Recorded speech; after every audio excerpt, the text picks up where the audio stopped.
Coming up on this episode of Don't Panic, we've got weeks of tech news to talk about, including Verizon buying Yahoo, not even the good parts. We're also going to talk about Hulu canceling free streaming, why iPads are better in your business than your home.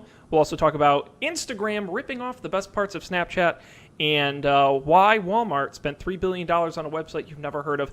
Get psyched, because it's time for Don't Panic. This is Don't Panic, episode number 138, recorded August 8th, 2016, on Verizon's bid, Hulu's wallet, and Instagram's Snapchat. Hello, everybody. Welcome to this episode of Don't Panic, the technology podcast that's poised to break a world record. I'm Sean Jennings, joined as always by our gold medal finalists. It is, from the great country of the United States of America, Colby Rabideau and Dan Miller. Gentlemen, what's going on? So you're not going to move to the Netherlands, Sean? I am. No. They joked about that, and I was like, pass. Okay. Thank you. It's kind of like here, but not as good, so I'm just going to stick where I'm at. No offense to anyone in the Netherlands. Patriotic thing I've ever heard you say. Well, you know, that's most places are like here, but worse. So, but I am very glad to be back. 10 days was far too long to be. You know me, I'm not a vacation guy. I'm not a travel guy. So I was like, I've had enough. I've been feeling our lack of podcasting this summer, and it's been pretty rough on me. It's been a tough schedule. I've done a lot of like reading alone in my house, which is a huge bummer. And you don't even have any new books recommended from me, so like I know. You're supposed to read. I still haven't finished The Expanse. I'm still reading that. Okay. And also my current pick, I found a book on my own. Nice. Yeah, but we'll talk about that later. Yeah. Well, I'm glad to be back too. It has been too long, but it's hard to do the show when you're several time zones away. Yep. Yes, yeah. How that goes. I'm sure hotel Wi-Fi wouldn't support our streaming. Actually, habits. believe it or not, I had the best hotel Wi-Fi. I was in so get ready for this. I was in the oldest hotel in the Netherlands, built in 1397, and I was running 20 to 25 down. Wow. Fastest hotel Wi-Fi I've ever had. It was insane. I couldn't believe it. It was pretty great. So yeah, they got good Wi-Fi there. Apparently. I wonder, does the Netherlands get like are they like within the Sweden, Denmark like area of effect where their internet's better than the rest of Europe? That's a good question. I should have asked when I was there. I tried. I all the internet. 4G worked great, so that was good. I mean, it was a pretty connected. Also, did you know that a lot of European data centers are in the Netherlands for like Facebook and Amazon, all these places? See, I thought that was like Dublin, like Ireland. There's some in Ireland, but the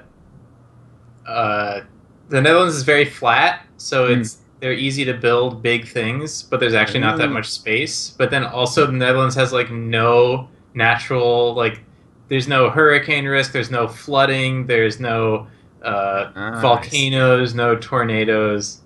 So it's a very like geologically stable place to put a giant building. Cool. So now you know. Yeah. They also don't have stop signs there, which was so I had a car. I had a rental car. Hey, of roundabouts. Well, no, it's not like they have roundabouts. Like just at normal intersections, they just don't have stop signs. It's just all like weird yielding laws. Okay. Where it's like if it's a yellow triangle, you don't have to yield, but if it's a yellow triangle with a white border, then you have to yield, but only to the guy on the right. And then there's like a second sign that also says the same thing, but in a different way. It was like. So did you drove around? Oh yeah, I drove. I must have driven. Oh yeah, I drove a whole bunch because I was in multiple cities in my 10 days. Did you use like Google Maps or something? We used a combination of Google Maps, and the car had a sat nav built in. Was Google Maps able to pronounce the place names? I never used the voice feature, so okay. I should have tested that. But it did do everything in kilometers by default, which was kind of annoying. You don't have to. Like, it still works if you say miles. You know? But that gets really confusing. Where like you're looking at your speedometer and it's in kilometers. The signs will say like 20 to whatever the next city, and then I don't know. As long as everything's consistent, I don't care what that number means. I know if it goes up, I'm going faster, and I know like what I have to keep that number under. So it doesn't matter to me. All I know is I kept needing to convert. They'd be like, "Oh, what's the weather out? Oh, it's 25 degrees," and I'm like, "I don't. Yeah, you're gonna have to. I'm an American. You're gonna have." I pulled that card a lot. Actually, that was the other funny moment was I met this very nice young girl, not young girl, 20-something, and what country was she originally from? It wasn't from the Netherlands, but it was like Greece or something like that. Anyway, she spoke really good English. She actually learned it from watching YouTube, and we had this great conversation. She was very interested in America and wanted to come visit and was talking about, oh, Texas, oh, yeah, and all this. And then she told me, she was telling me American things that had come to the Netherlands. And it was kind of some stereotypical stuff. And then she goes, oh, and you know what we just got here? And I'm like, what? She goes, like in all the movies and the TV, the red plastic cups that everyone drinks out of. Yes. And she's like, from all the, like that you drink out of. And I'm like, is that really what America is known for exporting? Is the red Solo cup? Like yes. Unprovoked, she brings this up, and I'm like, yeah. She goes, you guys use those a lot, and I'm like, yes, we do. Funny story about that. My friend, she went to school in Scotland, and she was a transfer, and she was international, so they had like a small cohort of people who were like that, and they had this whole not introduction week, orientation week, kind of like we had in college, and then a bunch of the students in the thing put together this party for like all the people in this group, and it was an American themed party, and the most expensive part of the American themed party was buying from American Amazon the red Solo cups and shipping them to Scotland. It was like, I don't know how many cups, like a 50 sleeve of 50 was like $50 total to get there, or more, I don't know. And I couldn't believe it, and neither could she, because she was from America. It was like, really? These are just the red cups? But they're iconic. They're iconic, especially in like a university setting, apparently. It's the thing you want to have. I wish I'd known. I would have filled my suitcase with red Solo cups and made a bundle. Yeah. No, next time that's a good way to make some friends, and then you can take back Stroop waffles and mail some to me. Yes, I can. Yes, I can.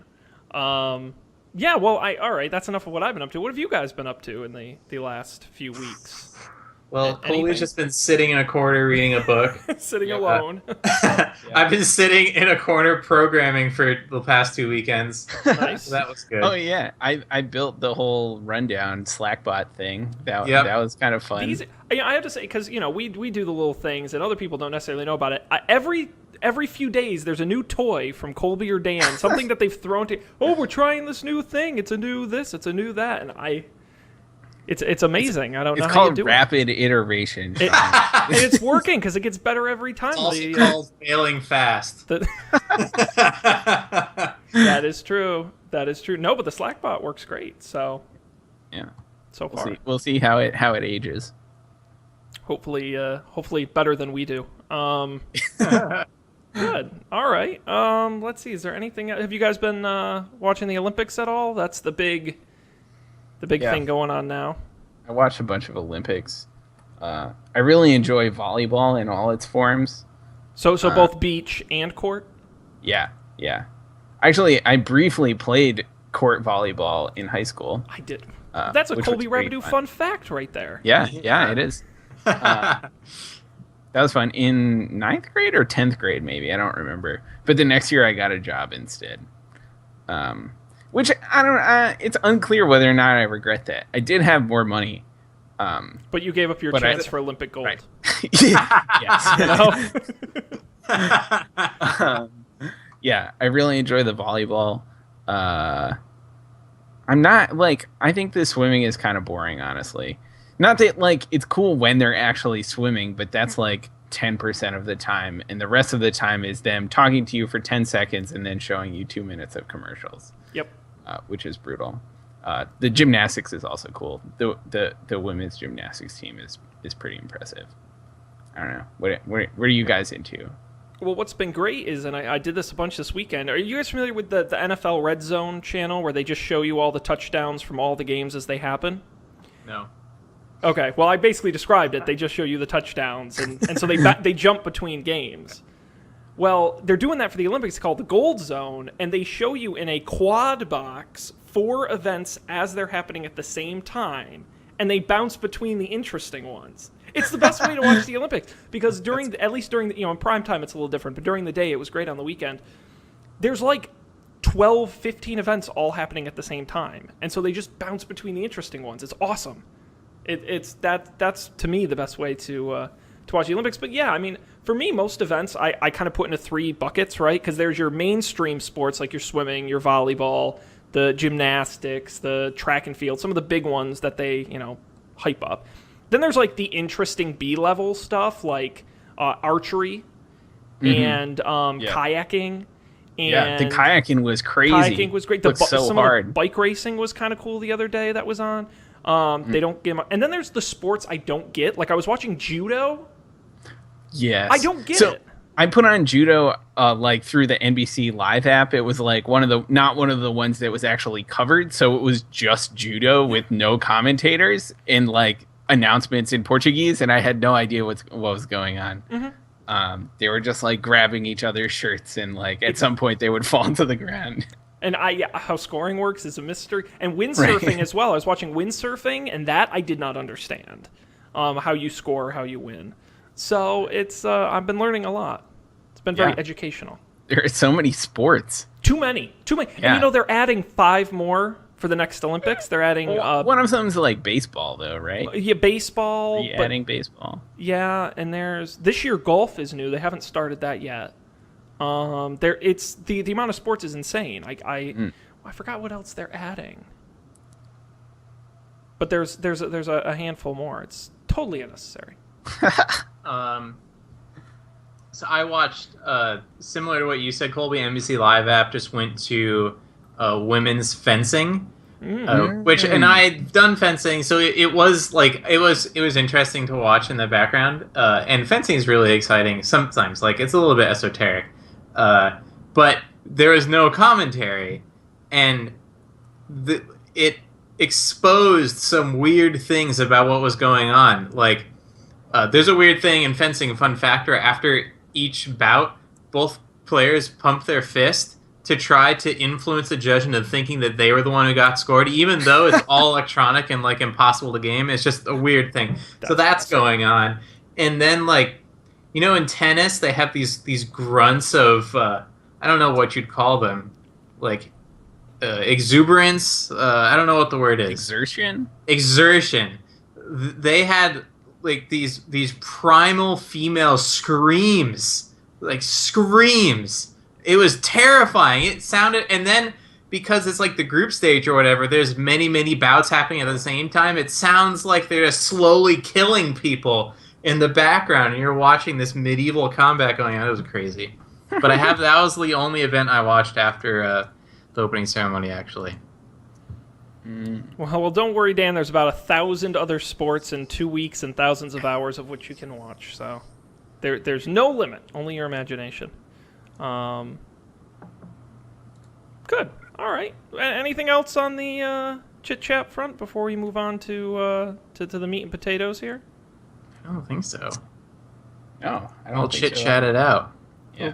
Well, I want to remind everybody at home that we are currently live on Facebook, on our Facebook page, facebook.com/don'tpanicshow, and we do the show live Mondays when one of us isn't traveling or doing something, at 10 p.m. Eastern, 9 p.m.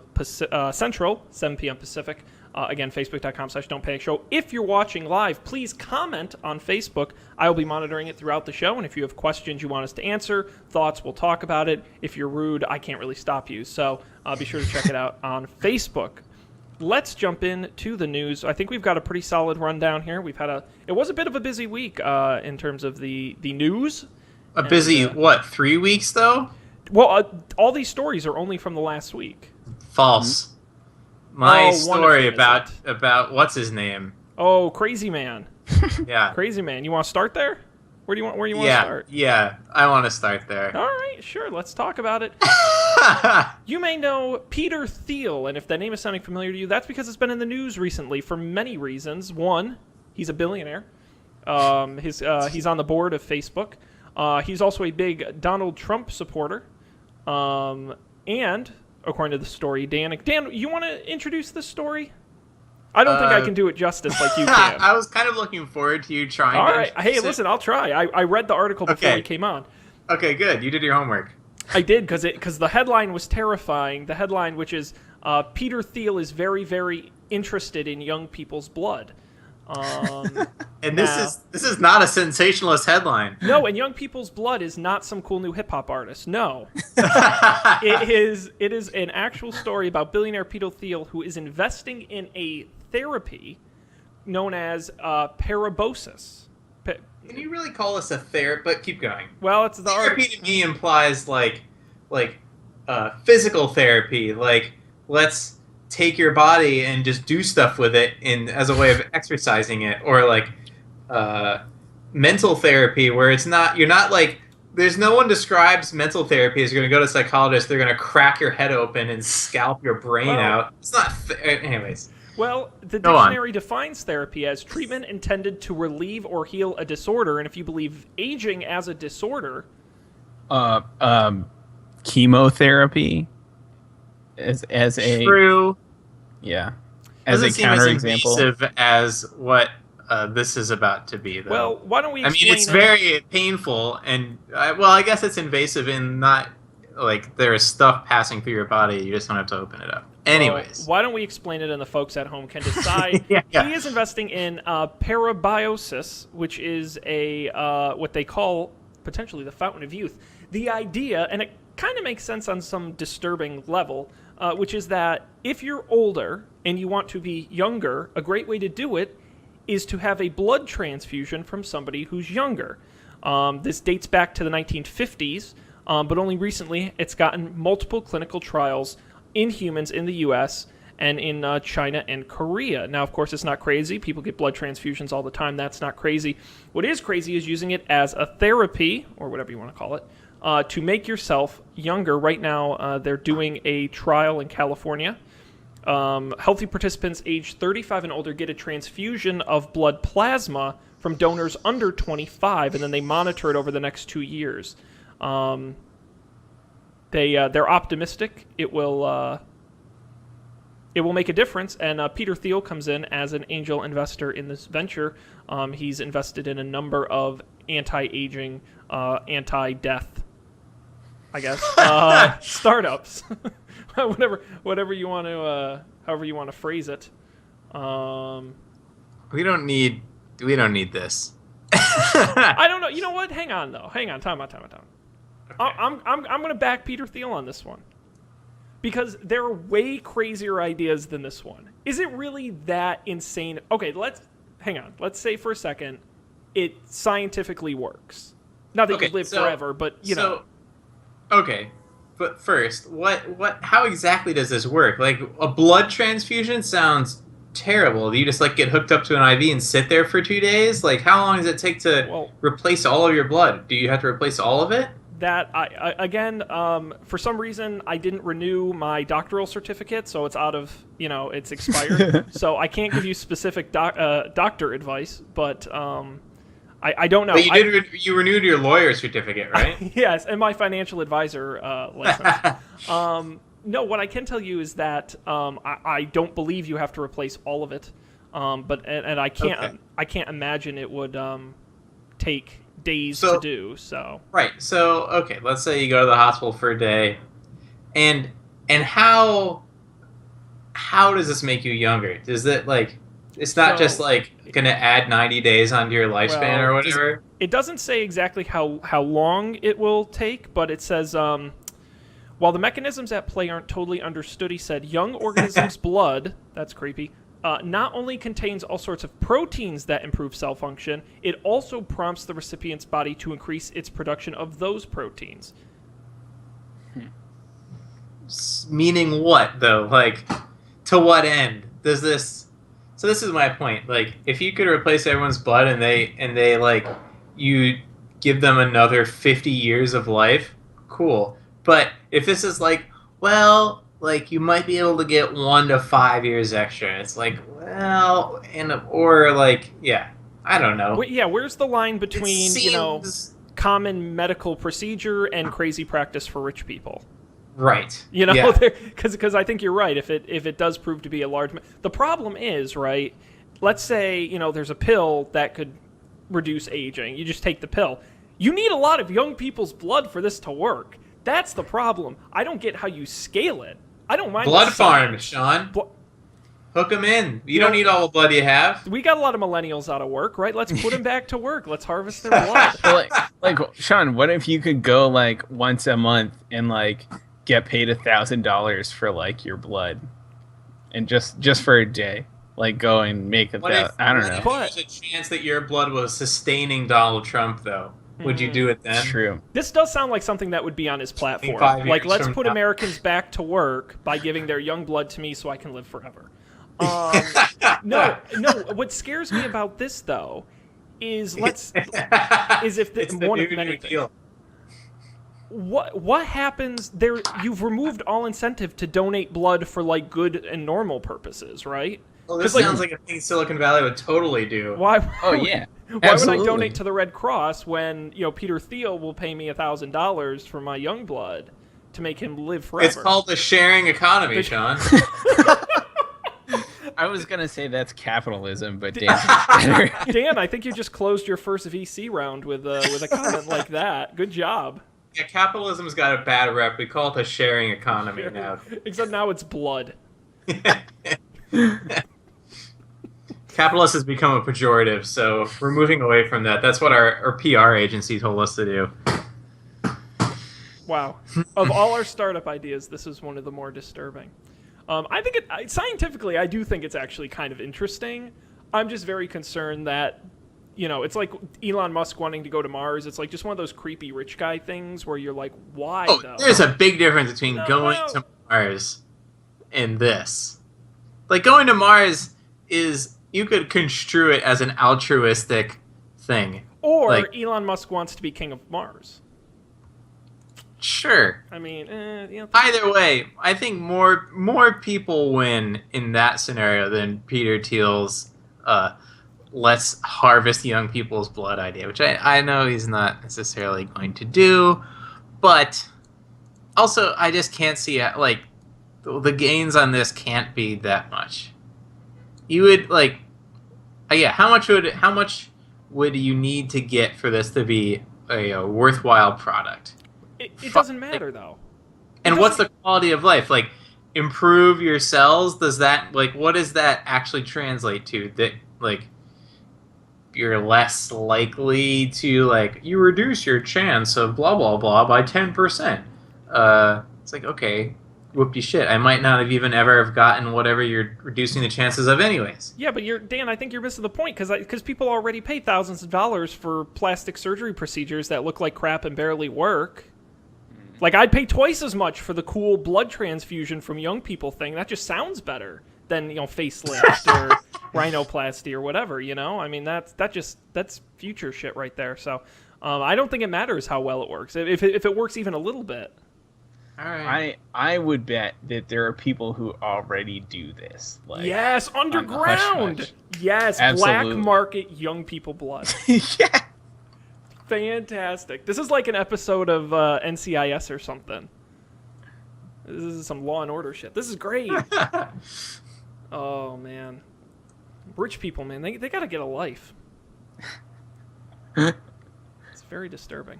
All right. Well, I'm glad our viewers on Facebook got to enjoy that thrilling conversation. This is a tech show. We don't usually talk about, harvesting human blood, I swear. Well, I look forward to seeing you with a fresh young human transfusion. No, I'm the other way around. You're going to see me next time. I'm just going to be all white and drained. Sean, what happened to you? I sold my blood to a billionaire. He's going to live forever. This is the start of a good sci-fi book, though. It is. Well, no, and then the next step is you harvest... I think I read this in a book once, where you harvest organs from a young person, then you replace all your organs with young people organs, and then you do live forever. No. Because you just keep getting replacements. You can't do a brain transplant, man. That stuff's got a shelf life. But you would hope that all the other organs working in I don't know. Again, I lost my doctor's license, so who am I to who am I to say? All right, good. Well, let's move on to some actual tech. What would you guys like to discuss next? Hulu. Hulu, everyone's third favorite streaming service. I don't know about third favorite. Maybe that's not After what two in your mind? Netflix and I don't know, toss up between YouTube and Amazon Prime. Okay. But then again, I know people who say they'd cut Hulu last, so. Because it depends on who you are. Well, the good news is, guys, free ain't going to cut it no more because Hulu is eliminating its free ad-supported streaming service. You may remember that's how it launched originally. I thought that was already gone. Like, No. what was remaining?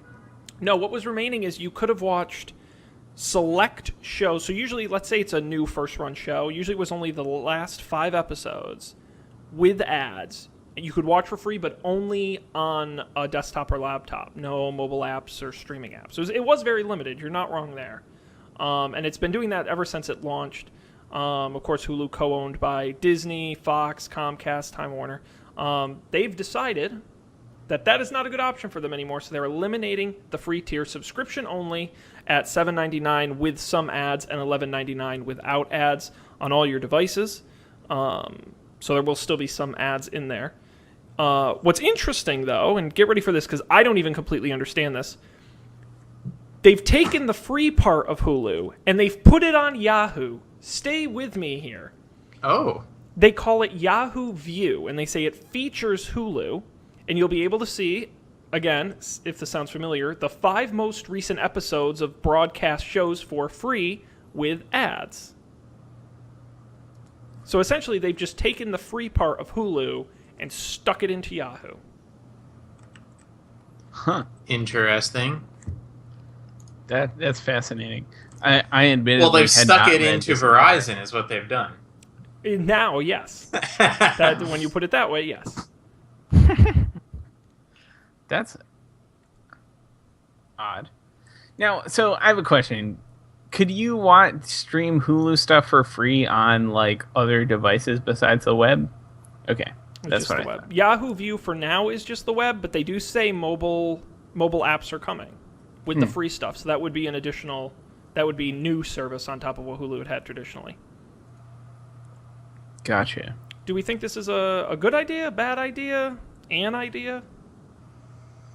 I don't know. Right now, Hulu is like the bottom of my subscriptions to cancel list, or the top, I guess, if depending on which direction you're partial to. Mm-hmm. And I just haven't gotten around to it.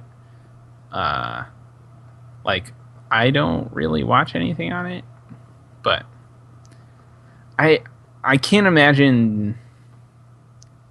Like, I guess they mustn't be making very much money off of it compared to the paid subscriptions if they're getting rid of it. Mm-hmm. Or they want to drive people into the paid subscriptions. Right. But I was talking to someone this weekend who, I forget what it was about, some TV show.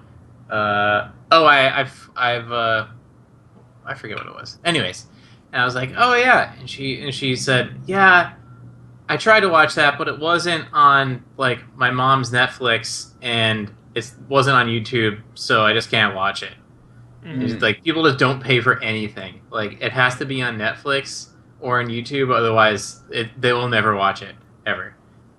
So I would have guessed that a lot of those people would have used the Hulu free thing, but maybe the whole notion of keeping up with TV shows is not a thing people do anymore. So just having the 5 most recent isn't worth it. I used that before, though. Like, when a new show starts, you have 5 weeks to start it, which is pretty nice. Yeah, a nice safety buffer. Yeah. I mean, it's certainly an improvement over, like, broadcast television with no option. Mm-hmm. Yeah. But you can also pretty much do the same thing off of, like, most shows do that on their own websites, too. So it wasn't really, like...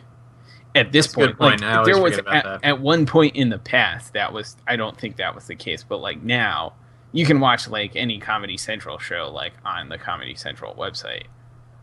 I mean, it's not convenient, like you won't get it on your TV, but you didn't get that anyways. So I don't know. Maybe if the new Yahoo thing is on like other devices, it might be cool for people.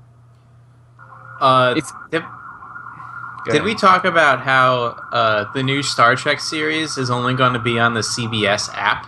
No, we didn't get a chance to talk about that. Which is an interesting story. So if you know CBS All Access, which is the name of their paid subscription service, and that's $5.99 a month, I think. As you mentioned, Dan, will be home exclusively to Star Trek Discovery, I believe is the name. It will also be home, by the way, they just announced, if you're a fan of the reality show Big Brother, which usually airs each summer, they're doing a special fall season that will be exclusively available on CBS All Access and will not air on traditional broadcast television. Wow. So they are pushing more exclusives in that direction as well. Is this how cable comes crashing down? Like, not that a la carte thing we hope for, but all new series, every network just puts only on their app to drive up app subscriptions, which is going to make them like they figure they're losing money on the cable stuff anyway, so might as well cannibalize themselves. Put these new shows as exclusives on their thing, and then before, like, in 20 years, all shows will be exclusive on their thing. Well, that's exactly the model Netflix and Amazon and Hulu have been pushing. Except they were never the distributor as well. Exactly. But the idea that an original will drive traffic to a new service, and will create you as a destination. Again, Dan, I think your point is fair that nobody needs CBS All Access if you just have a regular TV. I mean, yeah, you get their on-demand stuff, but is it really worth $5.99 a month? It's where the exclusives come in that you're really generating the need for an ad to pay for the. If you're a Big Brother fan or if you're a Star Trek fan, you're gonna get CBS All Access, and then hopefully stick around to watch their other stuff. And Big Brother and Star Trek are very not overlapping sets of people, so they're going to drive a lot of traffic that way. No, but neither is Adam Sandler movies and Marvel series, but somehow they work on Netflix, so different strokes for different folks. Now, I have a question. So Sean, you mentioned this idea of driving subscriptions with original content. Does, have Netflix or Amazon or anyone actually released numbers or suggested that actually works? I feel like semi-recently there have been some sort of woes about Netflix's financial situation after their kind of last couple years of investing heavily in content, and them not really, or their subscriber growth slowing on the heels of that. So I was interested. I'm interested to know if you have any more information. Yeah, the metric discussion between Netflix and Amazon and these streaming services is extremely interesting because they don't release numbers. You're right. They don't talk about it, and you'll push them and they won't talk about it. And when they do talk about it, it's always in comparative terms, right? It's our number one most watched show. Okay, well, what does that mean? By 2 more people, 100 more people, 1,000 more people. One thing that they do point out, and I think goes to this point that originals drive traffic, is that when a Netflix series, Orange is the New Black is a good example, wins a lot of Emmy Awards or Golden Globes, they always come out and say, look, our viewership numbers spiked because we got the attention because of our original series, and that's driving eyeballs to the platform, hopefully watching things that aren't just Orange is the New Black. So, I think there's some evidence to that, but you're right, we don't know. And it's really interesting. You see the Amazon series where before a show even launches on Netflix, they renew it for 2 more seasons, even though no one's watched it. Right. Because it's such a weird metric play that we just don't know where these numbers are coming from. They're I guess a lot smarter than we are because they really they don't talk about it. Or they don't know either. I think that makes sense, right? You hear about Orange is the New Black on the Emmys, and then you go oh, maybe I should check that out. Or you hear about everyone watching Game of Thrones, and you're like, oh, I guess I'll get HBO. Yep. I guess in a certain sense that idea is not a new thing. It's whether or not you're subscribing to something like HBO or Showtime with your cable package versus something online. It's really not that much different than that. But I would question whether, I mean, I'm about to say some like speculatively disparaging things about the new Star Trek series on CBS. But knowing what I know about other shows on CBS, I can't imagine A, that I'm going to want to watch that Star Trek series, or B, it's going to win an Emmy. So maybe that's totally unfair.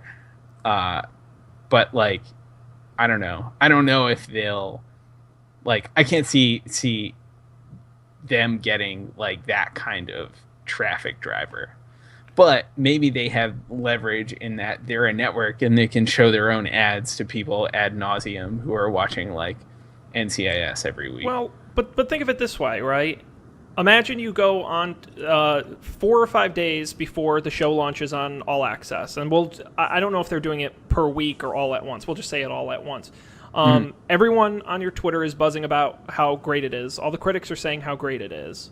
Shortly after it launches, CBS is talking about how it's their most watched show on their platform, and they've already renewed it for 2 more seasons. I think that's what's more likely to drive somebody to watch it than than broadcast ads or simply saying, hey, it's on CBS, it might not be good. That's what Netflix does so well, is drive buzz. Because I guarantee, and we don't know the numbers, these shows must spike in viewers and then drop right off. Yeah. And that's why they've got to be so good about really pushing it up front. I mean, I guess that's the question, is like, will CBS create something that like is buzzworthy, right? Like, I don't think most of their shows are buzzworthy. Like, I think people watch their shows because they watch TV on Friday night, and the things on CBS are like the most what they want to be seeing, but like they're the same as everything that's come before them. So that's the question. Like, will this Star Trek thing be like cool, or will it just be like the usual like network TV like nonsense fluff that is? Now, if this Star Trek series is like let's not say Game of Thrones level good, like The Expanse good. Did you watch The Expanse series? If it's like that good, would you pony up the $5 a month to watch it all? I might consider it. Depending, I think that's all they need to do. They just need, because like the name Star Trek and not sucking will be like that's good enough. Because you go back, you watch the like even TNG and TOS, it's like whoo, oh man, it's like 30% of those episodes are good. True. If you're lucky, it's not memorable, but a lot of times you get a real stinker in there. Yeah, and it's certainly not the case that there's never been a good show on network television. Like, that's not true. Like, The West Wing was on network television. The West Wing is amazing. 30 Rock was on network television. 30 Rock is amazing. Firefly was briefly on network television, and Firefly is the greatest show that was ever created. But I feel like a show like that hasn't come around in a long time. Well, and the second piece of that, right, is, okay, let's say Star Trek is good enough to get you to pony up $5.99 for a month. All right, after you watch the first season, you're going to cancel your subscription, probably, because you're not going to watch anything else on CBS. How do they keep people on the platform? Yeah. That's the second half of your equation. HBO Now has kept me on it because like the non-overlapping months between Last Week Tonight and Game of Thrones, there's like 2 or 3 months where not one of those is not on. And something like there was stuff last year. What was that thing called? The Jinx. Yep. There was one last year. So like I'm committed to HBO Now. Like I always feel like every month I get value out of it. Plus the movies that they have on there. That's how I watched Grand Budapest Hotel. Oh my god, that was amazing. Yeah, so CBS, like, what happens if CBS is probably the biggest example of this? Does any of the other like cable networks, like TV networks, have their own platform like this? Not that you pay separately, not that I can think of. NBC has a comedy-only channel that you can pay for, but it's not full NBC. I think CBS is the only one. So imagine if CBS just decides to become like Amazon or HBO or Netflix, where they have their own backlog of stuff. They have new exclusives they're going to put on. They're going to continuing series, but they can also make deals with movie companies like HBO does and be like, "Yo, you want to watch the new Avengers movie that just came out? Well, you can stream it on our platform right now, $5 a month." Like, there's no reason they couldn't do that. And now they're not even like, they don't even look like a cable company anymore. No, and They're that's like and that's the a beauty. broker on your behalf. And that's the beauty of vertical integration because they're co-owned with the Paramount Movie Studio. You know, There you go. CBS perfect. Television Studios. I mean, they want content, they can get it. Yeah, I think that's what they have to do.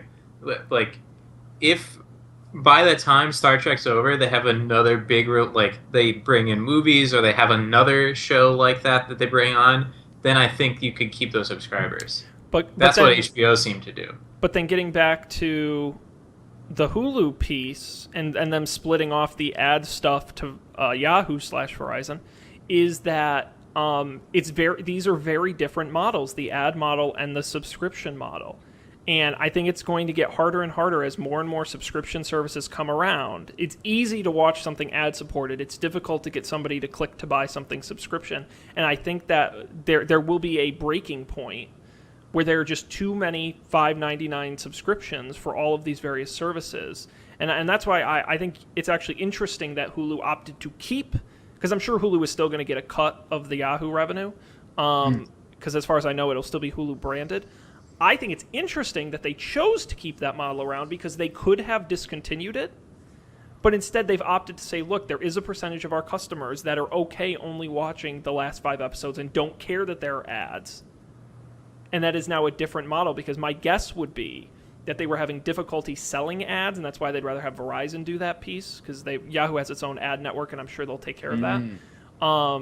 And listen, we'll take the money from the subscriptions and be happy with that, but we'll also take a cut of the ad revenue because we want to cover all our bases. I think that's an interesting piece when you talk about something like CBS, because to say they're going to push and go digital is a good idea, and I think they will. But I don't think it'll come at any point at the expense of their traditional ad-supported model. Because I don't think in this day and age, Netflix is a different beast. Amazon... Traditional ads, so like at the expense of their cable business? Yeah, well, going exclusively subscription where they're no... They don't have to go exclusively subscription. No, but that's what I'm saying, and I don't think they would. That's just my point. But we're starting. Hulu as an example is they're starting to more companies starting to shift to the subscription because they see it working for the Netflixes of the world, and I think that companies will start to pump the brakes on that and realize that you can't go full subscription. It's a very difficult thing to obtain. Right. Well, I think there's a lot of competition in full subscription, and it'll only get tougher, and it will only get tougher. But then the other problem is, like, do we know how much is the cost of? You would probably know this, Sean. Is the cost of a TV ad spot? Not the cost, but like the return on that. As a cable news network, how much money do you make selling TV ads now? Well, like, is that trending down like it had been with newspapers for the past 20 years? Ad rates, I genuinely could not tell you what the trend is. I don't believe it's exceedingly terrible. I think it's reasonable. The problem is ratings are down. That's the problem. They're still, because you sell ads based on ratings, so it's not that the ads are getting cheaper or more expensive. It's just that, 10 years ago, the shows used to get like a 10 share, right? Which means 10% of all TVs in the U.S. were tuned to that show. They call that 10 share. Today, it's not uncommon for a CBS show, well, CBS actually does okay, for a Fox show to get 1.5 share, which is insanely small. Which reduces their profits on the TV shows that they have.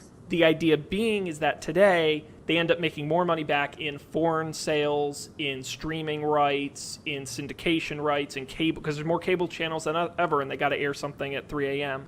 They rebuy those shows. It's all the ancillary merchandise. Right. That's where you're making the money. But you're right. It's a more difficult model, and that's why. Yeah, I think that overall, ad-supported, like we saw it last year with the what should we call it? The ad blocker extravaganza of 2015, the ad blocker apocalypse of 2015.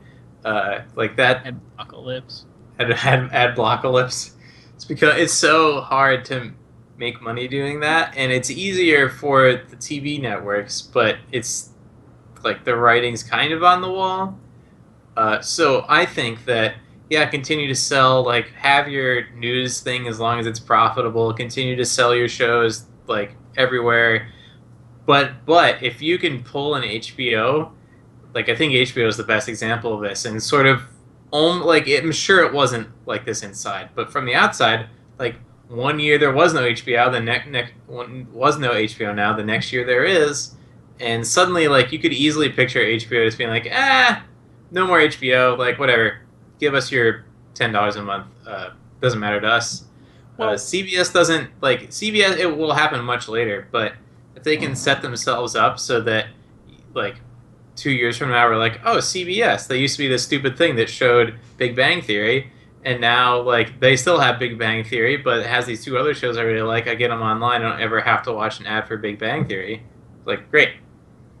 Yeah, I mean, I'll just say two quick things, and then I want to move on because I want to make sure we have time to talk some other stuff. But quickly, one, you have to remember, you already pay. Well, you don't, but most people already pay ESPN $5 or $6 a month in a subscription anyway. It's called your cable subscription. So there's already a subscription model. Of course, it's reduced because of advertising, and they don't. Some cable channels are as cheap as 25 cents a month because of ad revenue. So there is a subscription piece already in there, right? It's just a matter of who they take it from. And then the other piece I will mention is that we talk about. I want to make sure it's very different when you're talking a CBS or NBC than a cable channel. Because CBS and NBC actually own antennas and towers and airwaves and have different licensing with the FCC. And in the future, cable channels going exclusively subscription, I think is very plausible. I think it's a very interesting discussion when you talk network television because of how radically different it is. But we're not broadcasting experts, so we won't get into that. But we will move on to another story as time slips away. Gentlemen, what else on here is worth chatting about? I have to figure out how. Oh, there it is. It's like, how do I see what the rundown is? We've got Verizon, Yahoo. We've got iPads in the office. We've got Instagram stories. We've got Jet Verizon, acquisition. Yahoo. You can just say like rest in peace. We talked about this a billion times before. Okay, story done. Yep. What about the Jet acquisition? That was just today, right? Yes, absolutely. Walmart buying Jet.com for $3 billion. And I know what you're saying to yourself. What the hell is a Jet.com? Wow. I'm very familiar with this, but... Oh, okay. Well, I want to hear it because I've never used this site. But Jet.com started 8 months ago, so it's very new, and now is the largest U.S. e-commerce acquisition in history at $3 billion in cash, as well as $300 million in Walmart stock that will be paid out over time. The Jet.com executives will go on to run Walmart's e-commerce across Walmart, Sam's Club, and other Walmart brands. Dan, have you used Jet.com? So Jet.com is like, I work in e-commerce, so it was a thing that was talked about. Perception from where I was sitting was it's an Amazon clone that abuses the venture capital model to undercut even Amazon and then get acquired, is what they did. That's awesome. Yeah, so you say like, cool, here's like your groceries and headphones and like a bunch of crap you can buy on Amazon, mass-produced stuff, and we'll do like the shipping thing, we'll have warehouses, but we don't, kind of like how Amazon worked for a long time, we don't need to make any money. So we'll just like go into hyper-growth mode, take a loss on everything, and grow, and then get bought. That was always my perception. I don't think there's anything special about the product. I mean, it works okay. Yeah, I mean, it's impressive that they got something that could be mistaken for Amazon up in 8 months. Have you tried it? Have you ordered anything from No, there? I've never used it. Looking here now, they sell Jet branded paraphernalia. They have like a baby section, Jet Jet cares. Well, fun fact, the Jet co-founder and CEO first made his money selling diapers.com to Amazon for $500+ million. So he has experience doing He this does. then. I mean, listen, this was what do they call it now? An acqui-hire? I mean, they weren't buying Jet.com to leave Jet.com up and running and to sell more stuff. They bought Jet.com because Walmart e-commerce has kind of, put it this way, Amazon sells $99 billion a year in stuff on the internet. Walmart, by comparison, sells $14 billion a year, a fraction of a fraction. So, and its growth rate, Walmart's growth rate has decelerated for 5 consecutive quarters. They're hemorrhaging e-commerce sales. So, is it fair to call this a desperate attempt? Yeah, probably. So it does do a couple interesting things. When you add an item to your cart, the price lowers because you're signaling intent. You can opt to not ever be able to return the item for more of a price decrease, and if you pay with a debit card, they take out the credit card transaction fees from your thing. It is a bit of a throw it at the wall and see what sticks kind of business, I think. Yeah. Let's try a couple different gimmicks and see what works. One thing I'm noticing that is potentially interesting is I don't know, I've never really used it before, so I don't understand the breadth of what they sell, but just looking here I noticed they had a lot of sort of everyday things that you might get at the grocery store or the pharmacy, which with Amazon, you can get some of that stuff, but I've never found a particularly wide selection of brands or things I've tried to buy things like toothpaste and deodorant and mouthwash on Amazon and had success with some of those things. I've been able to buy Listerine off of Amazon, but not always the brand and flavor of deodorant that I like to wear, or the branded and flavor of toothpaste that I like to use. And just looking on jet.com, they have I was looking at deodorant, but they have deodorant selection that's comparable to the Walgreens down the road from me, which is pretty interesting. I honestly will consider buying deodorant from this simply because they have what I need, and deodorant is a thing that I know I'm running out of before I'm running out. And you're not going to return it. Right, I'm definitely not going to return it. I mean, unless it's a disaster, right? Unless it's a disaster. Right. How disastrous would the deodorant have to be in order for you to consider returning it? What would have to happen? I mean, if it came and it was no longer contained in the capsule, I think that would be a deal breaker. They just ship them a brick. Yeah. They're I think I'm going to return this. I don't think this is going to work. Yeah. I don't know. Maybe I'll take the jet.com challenge and report back on how it is. But the real question is, will you take the walmart.com challenge? What now, would get you to buy from Walmart.com walmart.com? isn't too bad. Walmart.com isn't too bad. I've bought things on Walmart.com and now before. they have a 2-day option as well. Where I forget what the price was, but their yearly subscription for 2-year shipping, 2-year shipping, 2-day shipping, very different.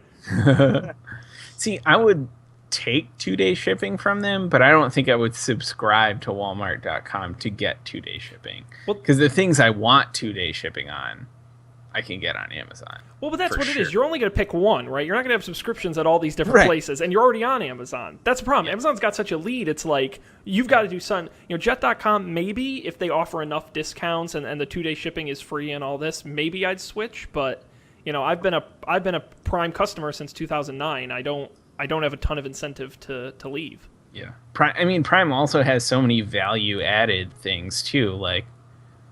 There are shows on Amazon, original, going back to our, not to derail us again, but there are shows on Amazon that I do like to watch, and I will watch when they come back out. And unlike Hulu or Netflix, I don't have to pay for Amazon every month, and I'm getting actual tangible regular value out of my Prime subscription. So it was very forward thinking of Amazon, if you really think about it, to realize that competition would eventually catch up to Prime, and that they had to really lock people in outside of just the shipping. So it's an interesting way to think about it in that respect. But $3 billion is a lot of money to spend for Amazon Lite, half the calories. That's true. So we'll see. We'll see if that changes. If that changes how Walmart operates.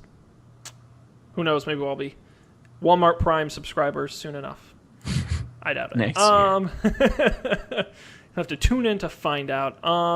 Guys, we're out of time for news. Oh. We talked so long about young people blood. We didn't get to talk about the new Samsung Galaxy Note. Oh no, how will I sleep tonight? Oh well, we'll have to move on to picks, and we've got some good picks here. I'm excited every week on the show. Each one of us come to the show with something we've read or watched or bought or used or tried or have otherwise enjoyed, and we share them with you, the folks at home. And Dan, why don't you go first? What do you have for us here? What do I have for you there? I don't even remember now. There we go. A movie. Oh yeah, so on the plane back from Scotland, international flights have great movie selections, just really good stuff.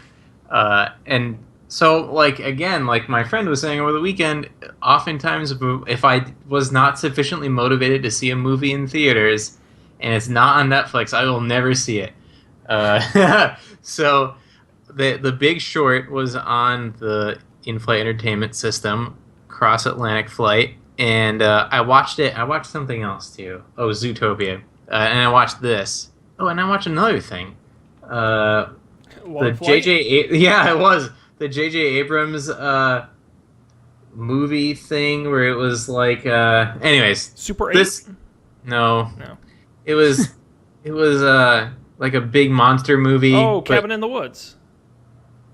No, I don't think that was it. Anyways, that one wasn't that good. Okay, anyway. The Big Short was really good. It's the mark of a good movie that people, if someone says a movie is good but they're unable to describe it to you, that is a great movie. So I'm going to struggle to actually describe kind of how this movie is. So it's about the 2008 economic collapse and the housing crisis. It's done like part The Office-esque mockumentary style, part Wolf on Wall Street absurdist, but not quite, part actual documentary, with a truly bizarre cast of like Christian Bale, Ryan Gosling, and Steve Carell all doing mostly serious roles. And Steve Carell's my favorite character. He's amazing in a dramatic role. It's really good. I learned a lot. They have these crazy.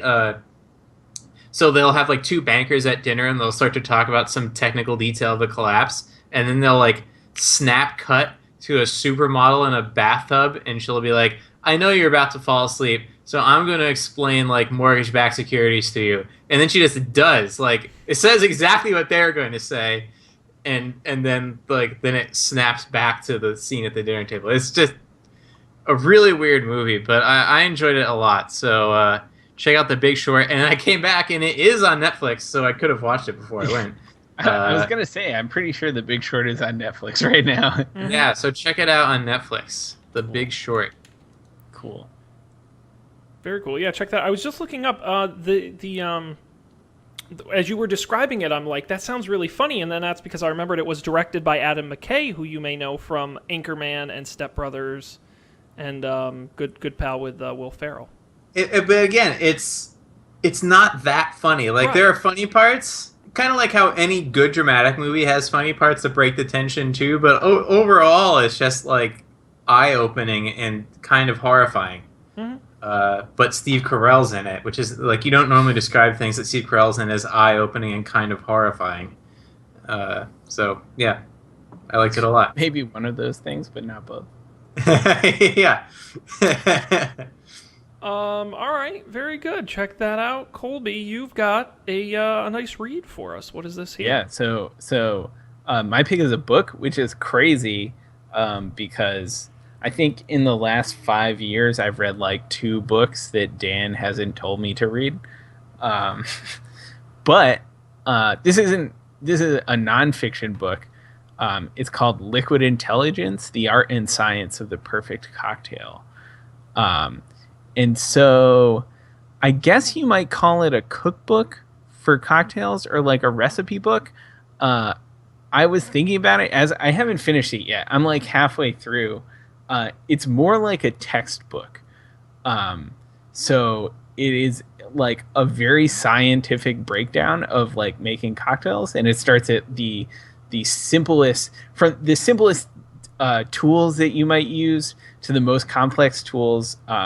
It goes through the science of like how water freezes and melts, and how that affects your drinks. And there are charts and graphs, and it's incredible. I feel like I'm halfway through, and I feel like it is like actively raised my cocktail game. Like, it is like made me aware of details of in drinks that I'm making that I just couldn't have been aware of before, because I would never have thought to think about it. It's really great, and it's made even greater before because I would never by have the fact. thought. So the author owns a bar. It turns out his bar is in New York City, and it turns out that this winter I went there with Dan. So the author owns his bar is called Booker and Dax in New York. And I specifically remember this because we went to Booker and Dax, and they were telling us how they like clarify their juices with centrifuges and all this crazy stuff. And I was reading through this book, and the guy's talking about his equipment, and he's like, I use, we have centrifuges and like vacuum distillers and all this crazy stuff. And I was like, that sounds like that bar we went to. And so I looked it up. It turns out it's the same person, which blew my mind. But it's cool. Yeah, it's really fantastic. I haven't even gotten to like the craziest stuff yet. I'm halfway through, and we've gone through. He's gone through like liquid nitrogen muddling and doing rapid infusions with nitrous oxide in like a whipped cream whipper. It's all really fascinating, and I've already bought more stuff on Amazon, more things on Amazon than I care to admit. So Did you buy a tank of liquid nitrogen on Amazon, Colby? No, it turns out liquid nitrogen is probably a thing I'll never buy, because you need like legitimate like storage facilities to keep liquid nitrogen. Like, there are serious safety risks. I was about to say, as you might expect. I hope They you just keep them on the streets here in New York. thing. I'm not even kidding. Well, let's just hope you have really good renter's insurance. Very good. Well, check that out, Liquid Intelligence. The link to that and all of our picks will, of course, be on the website, don'tpanic.io. Now, Colby, real quick, you read this in hardcover, I'm guessing, not on Kindle? Yeah, I think I would get it in hardcover again. Okay. I think it's also a pretty, like, it's a big... it's like a textbook, yeah. Yeah, it's a nice, like, it's a coffee table thing, yeah. If you're into that kind of thing. And it's like, there are excruciatingly detailed, like, processes with pictures of each and every step, and like pictures of what not to do and stuff. It's very helpful. So that's my pick. Very cool. Check it out. That would make it my turn, gentlemen. Bum, bum, Go for it. Bum, bum, bum. It's everyone submit to your new Alexa overlords. Alexa, Sean, raise time the is it? cylinder up. The time is 10:13 p.m. hey, look at that. It's late. No, Yes. it's not. It's 11:13 p.m. Well, not in Houston, not in the South. Weird. No, that's right. The Amazon Echo speaker. That's right. On Prime Day, they had a healthy discount, and with most things on Amazon, I couldn't help myself, so I bought Amazon Echo talking speaker. I will give you my mini review because I've had it for a few weeks now, and it's pretty good. It's not great. So here you go. And feel free to ask me any questions. But what's good? The predetermined commands work really well. Like,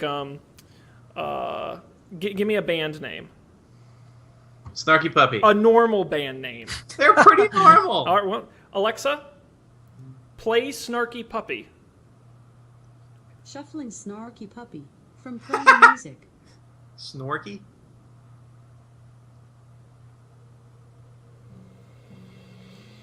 Sounds like Snarky Puppy to me. Yeah. There you go. So, Alexa, stop.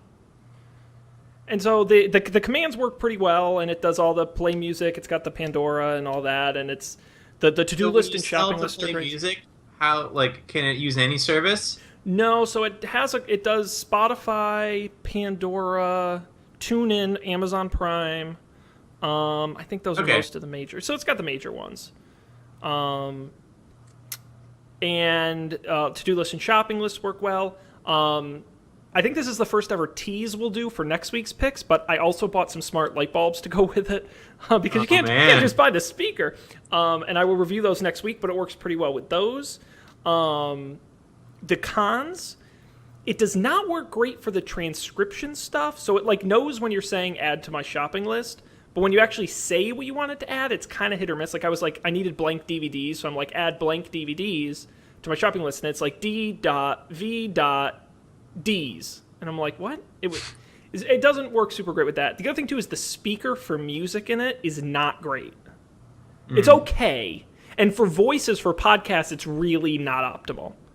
Because it's just, it doesn't have enough bass, and it's, if you've got other, if you're cooking and you've got the sync running and doing stuff, it's very hard to hear over that. So it's not great for voices. But the integrations work really great. Good, not great. I don't think it's a must-buy, but if you're interested in smart home stuff and you've got a lot of smart accessories, it works pretty well with all of those. So I know a bunch of people who I work with who have Amazon Echoes, and they like it because they hack on it. They build things that do Amazon Echo things. Well, another really good example is I have a Harmony smart remote for my TV. And through IFT, I've connected it so I say, watch TV or watch Netflix or watch Blu-ray. And actually, I programmed in a couple channels. You can say watch CNN, and it will turn on the TV and tune it to CNN. So it's little things like that are cool. The problem is you need the Harmony smart remote and the smart light bulbs, and now I got to get a smart thermometer, a smart thermostat, because you got to have all the smart stuff. That's really where they get you. That's the problem. So...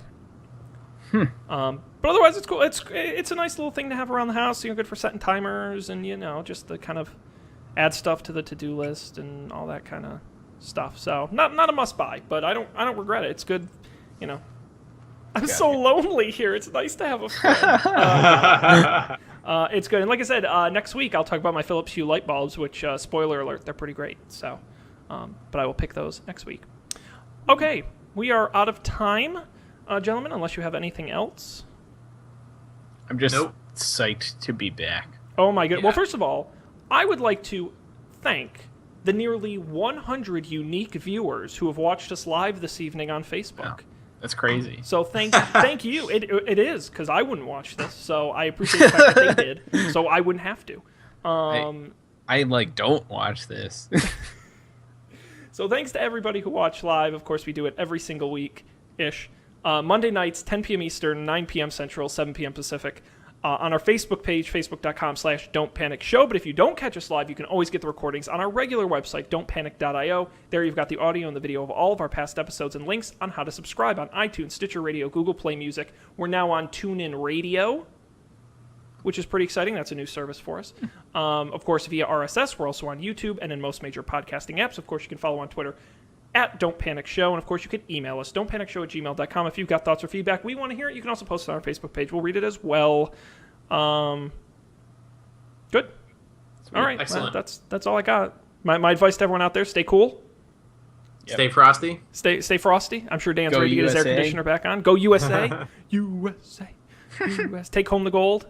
And we appreciate you joining us. So on behalf of Colby and Dan, this is Sean, thanking you for joining us, and hoping we'll see you next time for even more tech news here on Don't Panic.